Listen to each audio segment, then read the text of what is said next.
شما ویدا از این عشق چی آموخت؟ خیلی چیز آموختم.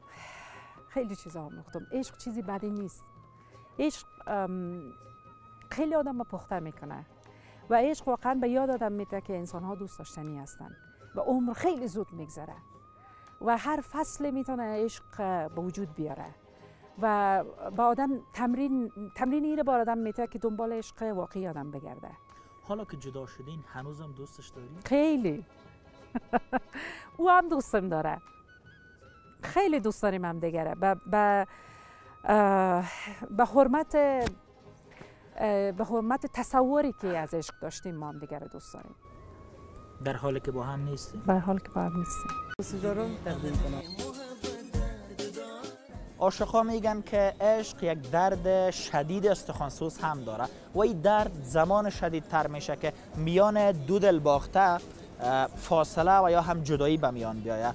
جدایی که هیچگاه در برخی مواقع عشق را بر هم نمیزنه. تا ای که مثلا من خیلی آرزو داشتم که صبح وقت دروازه رو باز بکنم یک کارت و یک بسته گل برام اومده باشه. ویدا ساغری نام دارد. حدود 10 سال پیش نخستین روزهای عشق را با کسی تجربه کرد که سرانجام با او عروسی کرد. این عشق پایدار نماند.